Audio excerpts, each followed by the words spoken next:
So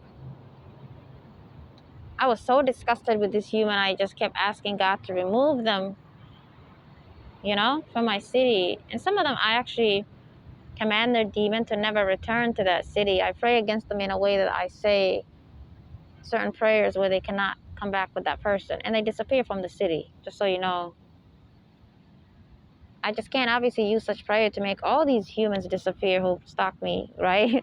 Because that's God making them be used by demons to teach me things. They're just going to, this persecution is going to continue, the stalking, whatever you want to call it, is going to continue until God wants it to end.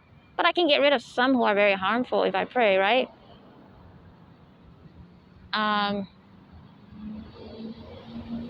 So yeah, this human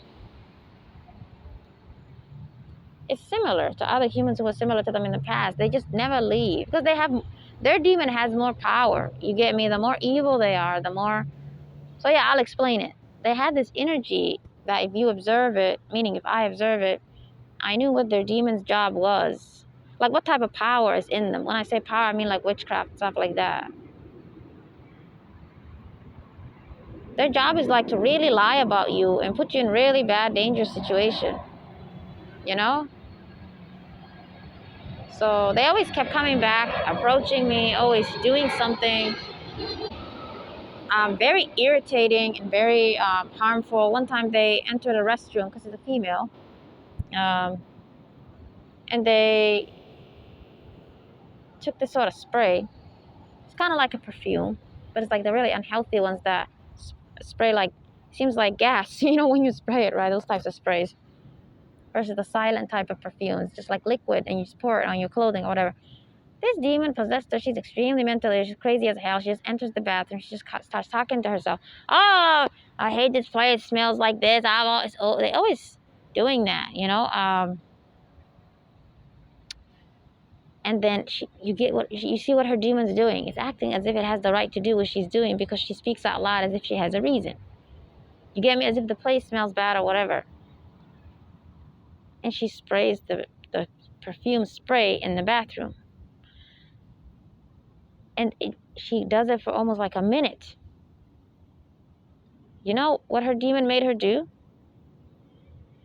It's like trying to put gas in an environment because you want people to die or faint. If you inhaled that perfume spray, you could have fainted. I literally had to hold my breath the whole time. You might be like, what's wrong with you? Why are you doing that? Because it's not a situation I want to deal with. These demons, I avoid them so much because I'm so sick and tired of them. Versus I'm avoiding them because I'm, uncomfortable. No. I don't want to deal with them because they're crazy. Get it? So I just avoid them. I'm just waiting for God to deliver me from this situation. Before I obviously get out of the bathroom, confront you. What the hell are you doing? You know what I mean? But I get so tired of it, man. They're always around me. I do what you would expect me to do. I get tired, So, annoying airline again. When I entered the bathroom, the witchcraft was so strong that it was attacking my body and it was making your throat shake. You know when you're scared or something like that, it just makes your heart beat, your throat, your stomach all shake. I'm not scared. It's a witchcraft. They want you to, because what they're doing that's causing your body to be attacked with those, false fear. They want you to believe in that and then not do what you usually do. What I usually do is I command the demon to leave. It's like they're trying to attack my throat, my heart, and my stomach with, reactions that usually happen to you when you're scared, which is they shake it, right? Like that. Because then it would prevent you from speaking. You agree? I mean, I don't usually talk to them a lot. I usually use my mind, just my own. I speak inside my head, and I command them to leave. They still have to obey. That's another thing God taught me. So Muslims, Christians, one day they'll benefit from knowing that. That they can pray to God inside their head, which benefits them if they're in a bathroom. You don't want to say God's name in that environment. We're all uncomfortable with that. God understands if you do that. He's God, right? You need him all the time. I just mean, he's so wise. You would expect him to find a situation that fits him. He's great. You can talk to God, obviously, inside your mind. So, okay, then you can pray to Him inside your mind. So that's how God puts me in situations to teach me what's right, the best way to deal with situations that religion is either confused about or doesn't know or is corrupted. That's how you know my life is not random, what I go through.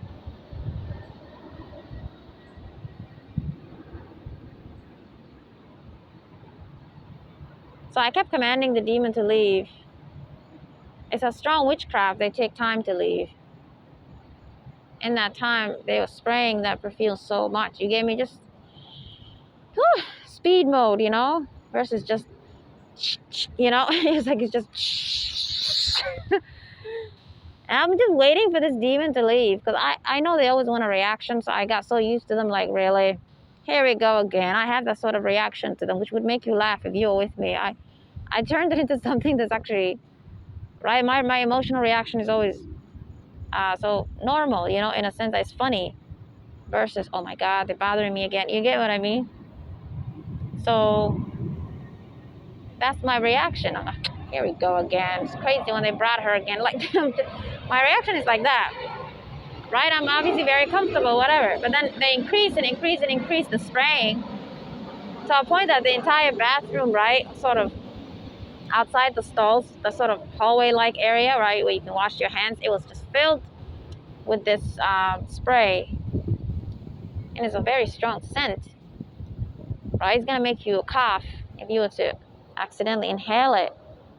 So that's God's way of showing me how violent demons are, you know? They possess people to sometimes come up to you, and the human acts that way, right? Very violent, very evil. If, you know, people were to see that, they could put them in prison for attempted murder, you know? But they usually target people in places where there's no evidence, like maybe a bathroom, to do covert things like that. Just spraying something that could, right, cause people to inhale something bad. You know what I mean?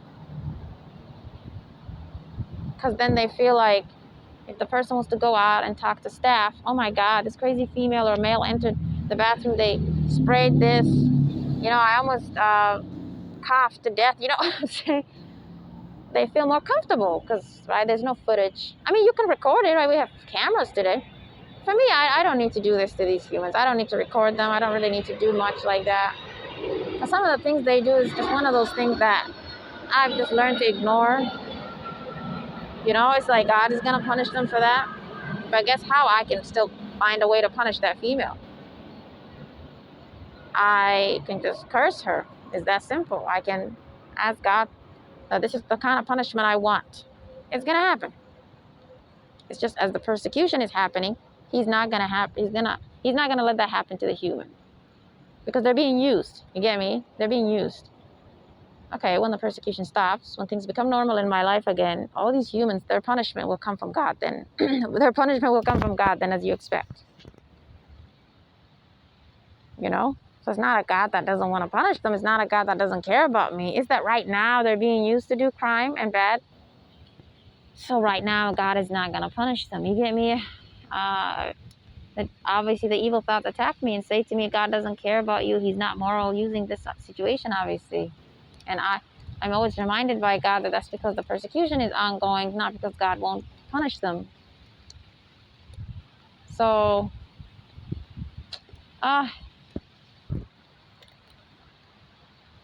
it's raining again. I have to go.